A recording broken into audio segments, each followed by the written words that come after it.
Who was guilty of cheating and does it matter? These events took place several years ago, even before the Waldorf Astoria began its renovation. The elegant lobby stretched from Park Avenue to Lexington Avenue. In the middle stood a large clock, ornate, gilded, with the Statue of Liberty on top.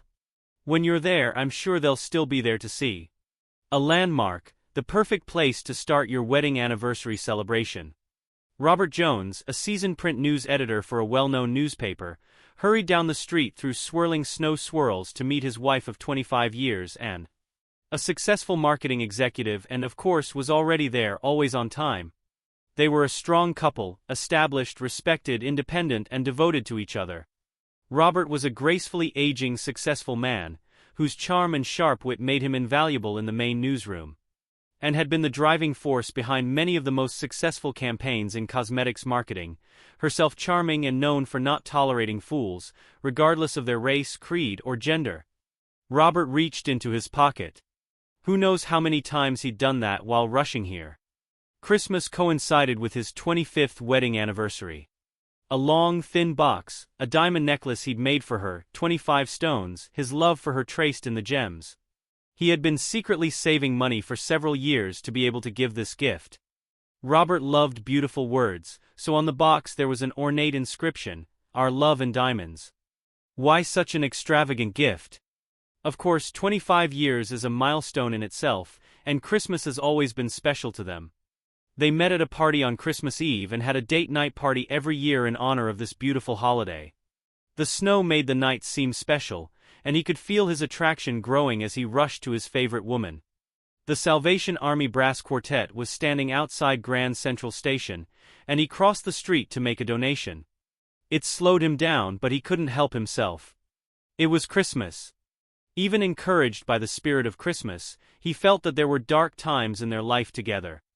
They seemed to be drifting apart. Anne's career growth in her company burdened her with increased responsibilities and a new need to travel. Robert was leading a group of young reporters, full of energy with little experience, and the perfect opportunity to get his favorite newspaper sued if there was no steady hand. They began to see each other less often, and Robert feared that he and Anne were beginning to get used to it, and suggested that they not pay so much attention to the holidays and find something they wanted to do. Perhaps together, perhaps not. He hoped to capture Anne's attention and tear her away from whatever was consuming her. To join him in renewing their marriage. Not that he was worried. He firmly knew and would never deceive him. Their relationship had always been solid and he trusted her. It never occurred to Robert to ask if Anne was happy with the way things were between them. Some things should be taken for granted. Wasn't that what trust meant? Robert carried flowers in his hands. He hummed a Christmas carol. He walked with a springy step. He couldn't wait to enclose Anne in his arms and carry her off into the fairy tale night he had planned for them. At that moment, several men came out of the bar. Anne was right behind them. She stood by the clock and looked around. Of course she was happy. Anne was never late, and Robert always seemed to be late. "And hello, my love." One of the men separated from the group to walk over to her, hugged her tightly and kissed and tenderly right on the lips. At a loss, she habitually responded deeply to his kiss. "Mike, honey, what are you doing here?" Realizing that her husband could show up at any minute, clearly agitated and pulled away, but it was too late. Robert had already seen what had happened.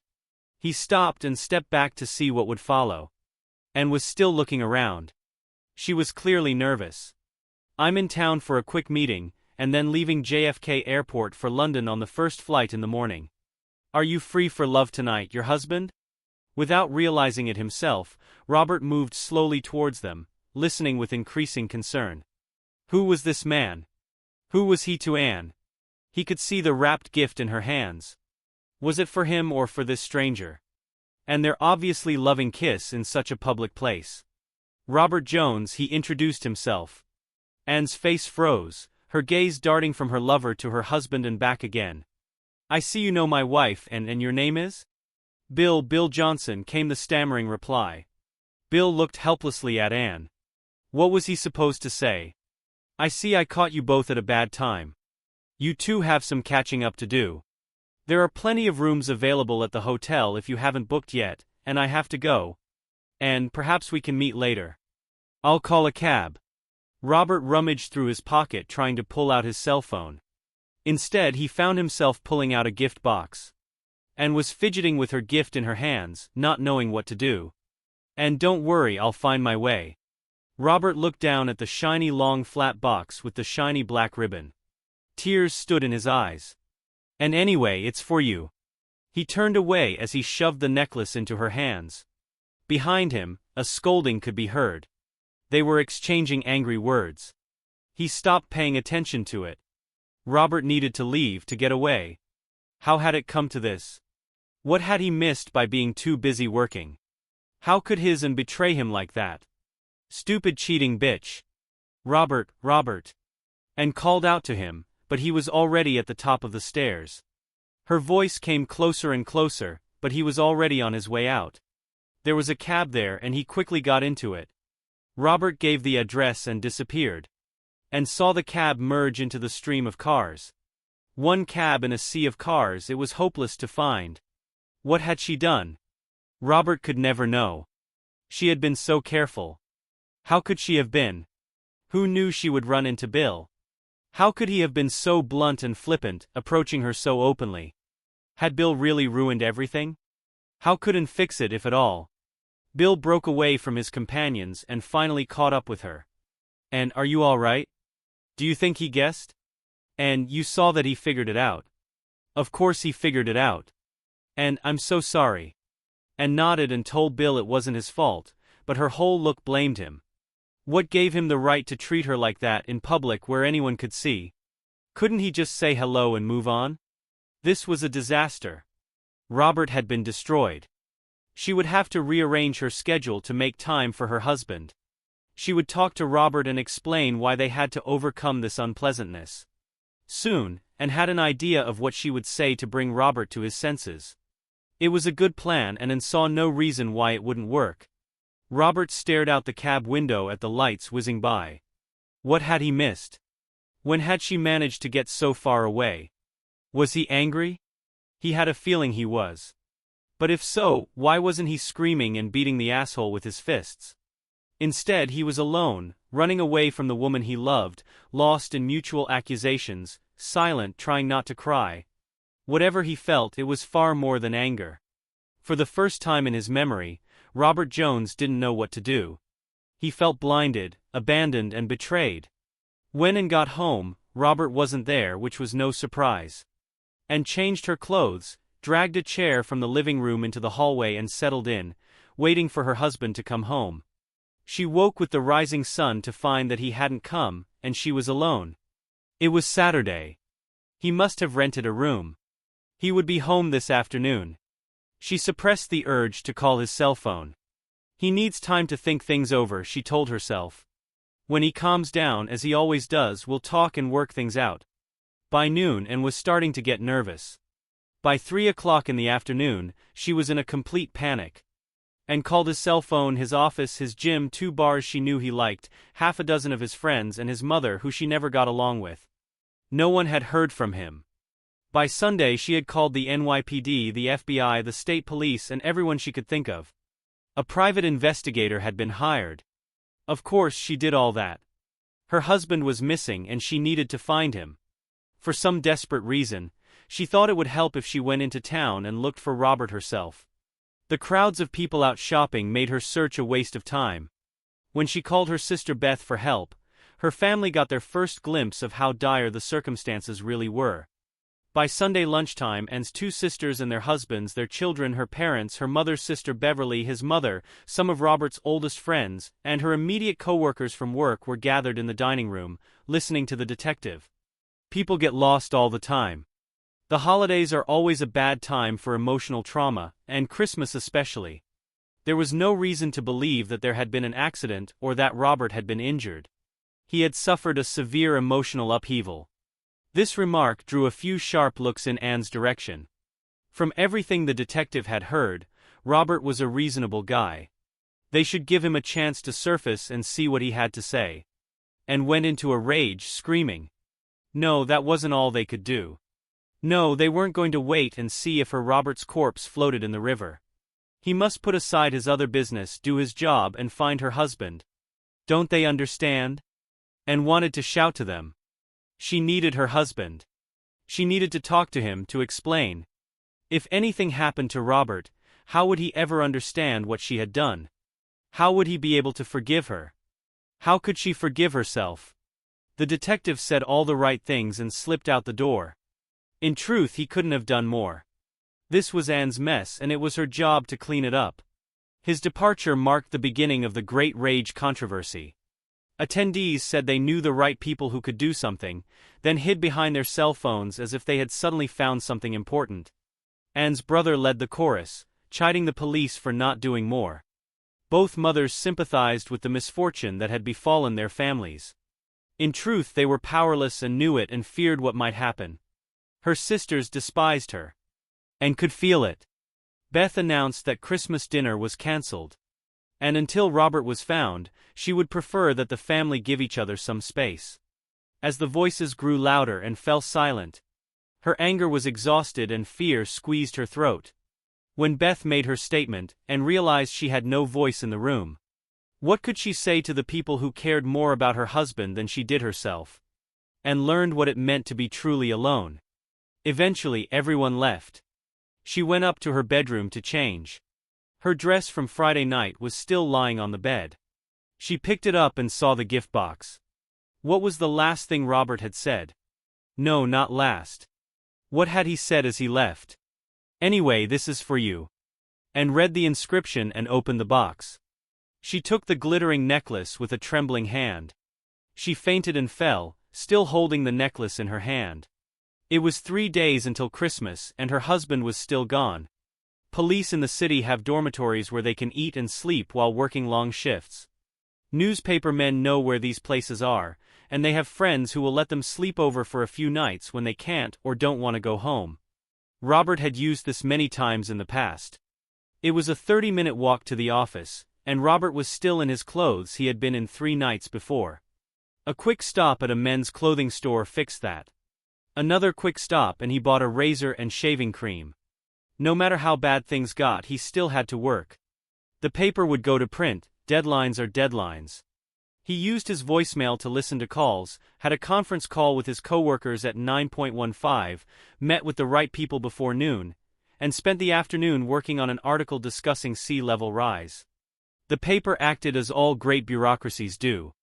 If you don't know exactly how to contact the person you need, there is no easy way to contact them at all. If Anne tried to contact him, she failed. Well, what was there to say? For her part, Anne was useless. Her father was ready to tell her to go home, but that would only make the situation worse. Her men were combing through hotels, motels, anywhere anyone might be staying from Boston to Washington, D.C. She turned her entire department staff into her personal detective agency. If senior management didn't like it, she didn't care. At one point, Anne could be heard yelling that they should start looking under bridges, which signaled a growing frenzy. Holly, a senior graphic artist, was the one who solved the mystery. Her father served on the NYPD. Police have vacation spots, she said. 20 minutes later, Anne had a list of addresses and phone numbers. 2 minutes later, each dormitory was called. When the address where Robert was located was confirmed, Anne was on her way. Robert was already feeling better. The sergeant on duty had made it clear to him that he could stay as long as he wanted to go. The job seemed to be going well, at least it was working. On a beautiful, cold, clear morning he went out for a walk. And stood in the path, no more than 50 feet ahead. Robert, I've been looking all over for you and you found me. Robert suddenly felt detached, as if he were watching him speak from the sidelines. Shouldn't he be more emotional, he thought. Something was going on inside him. He wasn't sure what it was. He could see Anne in this amazing focus, but as much as he was aware of Anne's presence, Robert felt dead inside. It occurred to him that he should be more upset, but he wasn't. Had he lost all feeling? Please, Robert, let me explain. I didn't want to hurt you. I didn't want you to find out the way you did. Sure, but really, what's there to say? That you have affairs with other men, I know that now.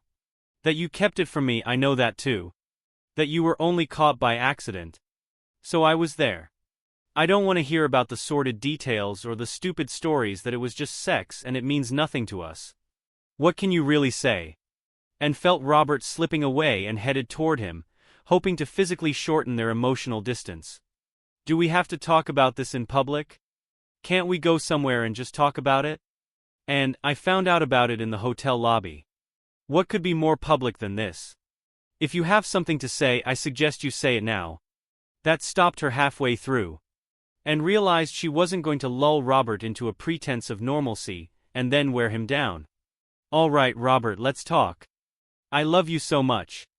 I've always loved you, but I was starting to feel anxious. I didn't know what it was, and I didn't know how to tell you because I didn't realize it.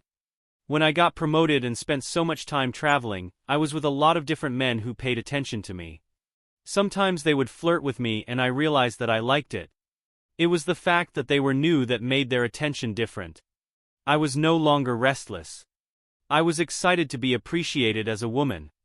I needed that and I couldn't ask you to give it to me. Would you have given that permission? We've been together for so long. It wouldn't be fair.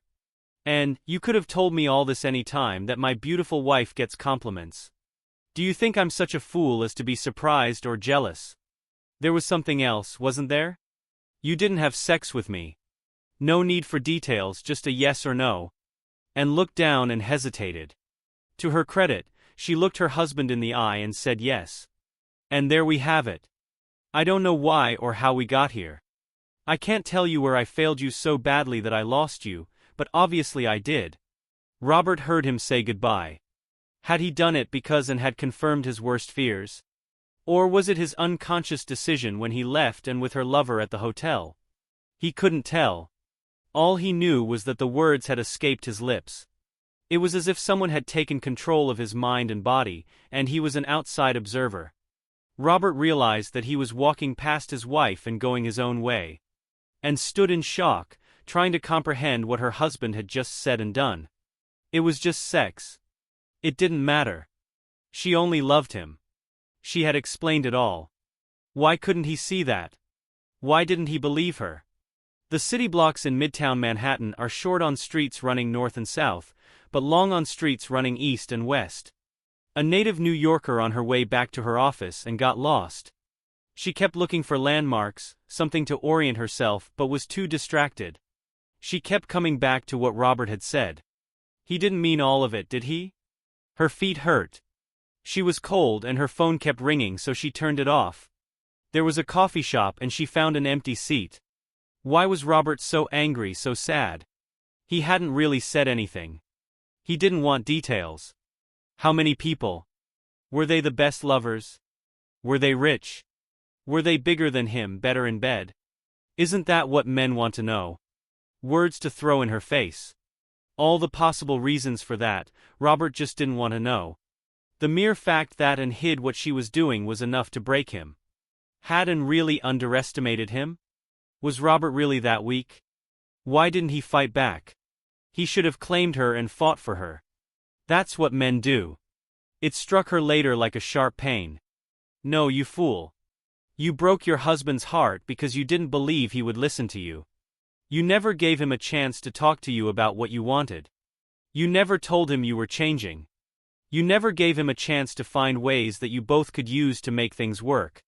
Why should Robert trust her now when she didn't trust him before? No, Anne. The truth is that you were afraid Robert would say no, and even if he did, you would still cheat on him.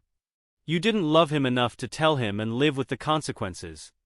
You made him second to your lover and you lied about it. You betrayed him for sex, and now you can't live with what you did. The lies we tell ourselves are destructive. The truth, if told too late and for the wrong reasons, can be even worse. Her conversation with Robert had been a mistake and another disaster. Anne picked up the phone but then slowly put it down. Robert was right. She had nothing to say to him or anyone else. She had ruined everything. Christmas had come and gone. Beth softened and the family got together on Christmas Eve to feast and exchange gifts. Anne was invited but knew better than to attend. No one wanted her there.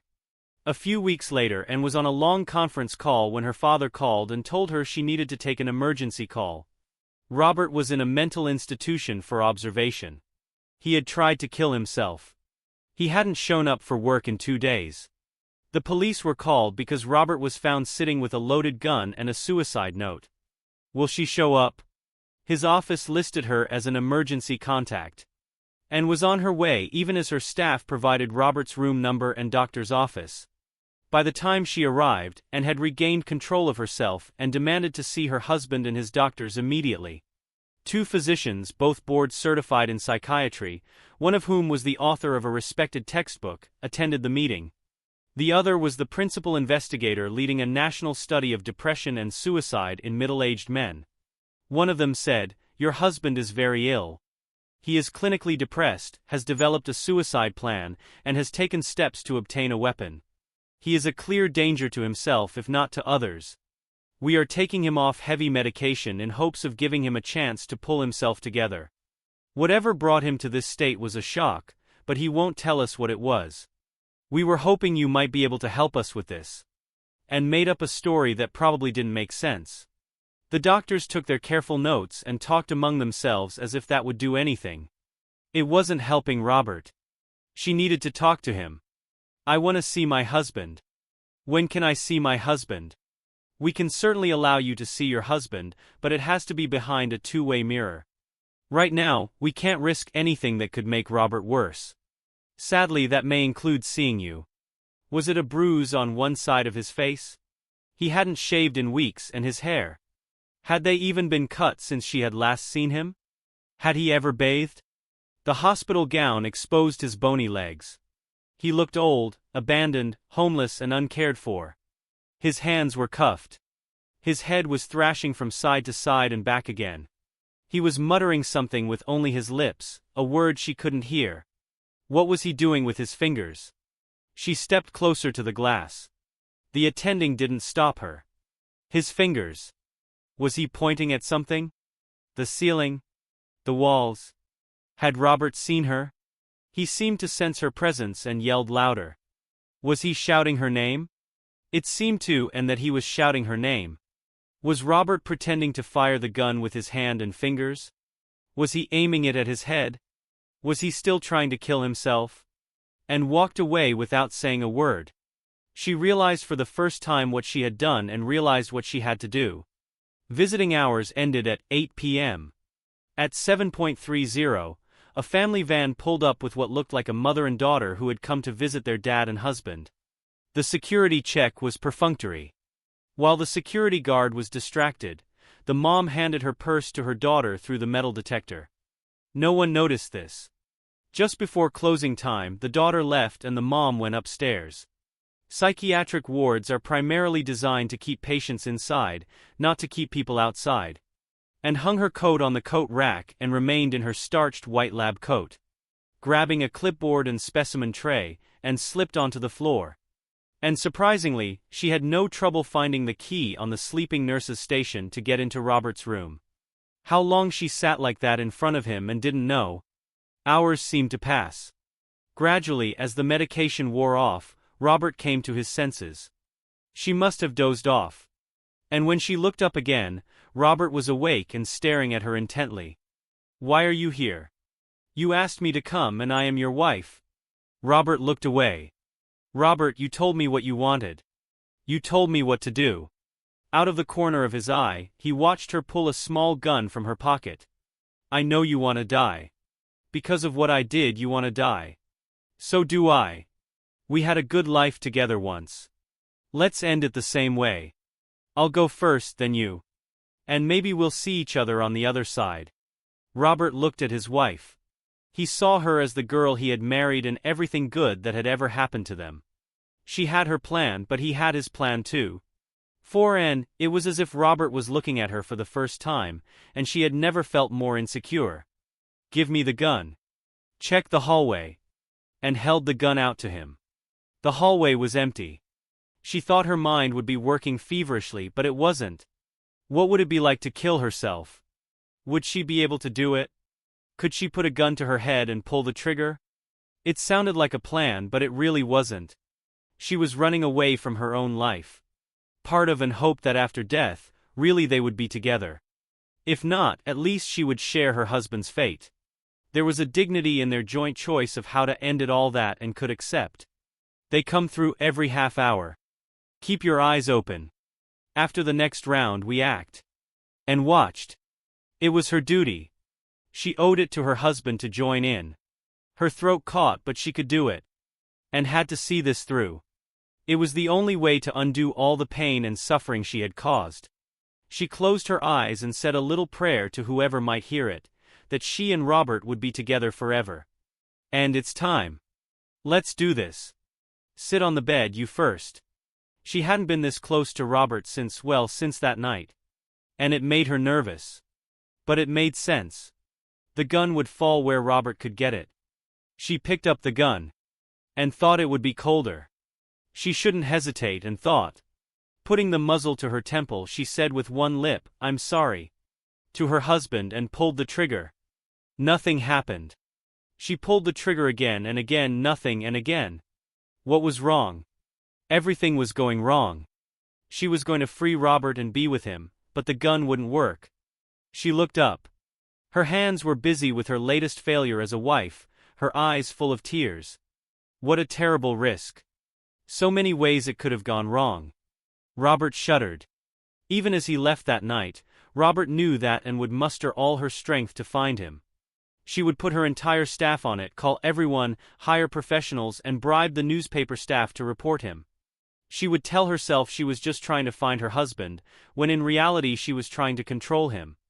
To find him first, and then to please him with love and guilt. Gently, she would make him back off the ledge and let things go back to where they were. Perhaps Robert could reconcile with his wife, but he would never succumb to Anne's parade of new lovers. Life or death was what it came down to. Would his marriage to Anne live on or die? Robert couldn't tell. Robert realized and was ready when she showed him the gun. It was easy enough to take it from her and empty it. But none of this drama mattered if Anne didn't play the scene out to the end. Robert didn't think she would.